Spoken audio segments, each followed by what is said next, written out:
പ്രശാന്തിനെ സംബന്ധിച്ച് നേരത്തെ എന്റെ വൈഫ് പറഞ്ഞപോലെ വളരെ സത്യസന്ധനും നിഷ്കളങ്കനുമായ ഒരു ചെറുപ്പക്കാരനാണ്. തീർച്ചയായിട്ടും പ്രശാന്ത് മോനെ ഈ നേരത്തെ പറഞ്ഞ വളരെ ചെറുപ്പത്തിലെ എന്റെ മോനെ ഡാൻസ് പഠിപ്പിച്ചു. തീർച്ചയായിട്ടും അതിന്റെ ഒരു പ്രതിഫലനം അവരുടെ പിന്നീടുള്ള പെർഫോമൻസിലൊക്കെ ഞങ്ങൾ കാണുന്നുണ്ട്. വളരെ അഭിമാനത്തോടു കൂടിയാണ് അവരുടെ ഡാൻസൊക്കെ നമ്മൾ കാണുന്നത്. പ്രശാന്ത് കൊച്ചിലെ എന്ന വീട്ടിൽ വരെ ഇവനെ ചെറുതായിരിക്കുമ്പോഴേ വീട്ടിൽ വരും. അപ്പോ ആ സ്വഭാവവും പെരുമാറ്റവും തീർച്ചയായിട്ടും വലിയൊരു അനുഗ്രഹമാണ് പ്രശാന്ത് ദൈവം നൽകിയിരിക്കുന്നത്. ഇത് അപ്പോ താമസിച്ചു പോയി എന്നുള്ളതാണ് എന്റെ ഏറ്റവും വലിയ സങ്കടം. പ്രശാന്ത് ഇതിനേക്കാൾ വലിയ ലെവലിൽ കുറച്ചുകൂടെ മുമ്പേ ആകേണ്ടതാണ്. ഇത് കുഴപ്പമില്ല, അതായത് തുടക്കമാണ്.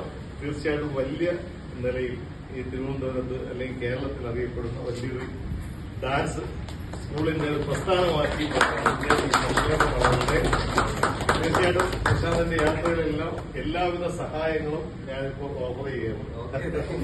തീർച്ചയായിട്ടും എല്ലാവരും പ്രോത്സാഹനങ്ങളും പ്രശാന്തിന് കിട്ടും. ദൈവം അനുഗ്രഹിക്കും. അത്രയ്ക്ക് നിഷ്കളങ്കനായ ഒരു ചെറുപ്പക്കാരനാണ് പ്രശാന്ത്. ഈ സംരംഭം എല്ലാവരും സൂചിപ്പിച്ച പോലെ വലിയ നിലയിലേക്ക് വളർന്ന് പന്തലിക്കട്ടെ. അത് കാണാനുള്ള സൗഭാഗ്യം എല്ലാവർക്കും ഉണ്ടാകട്ടെ.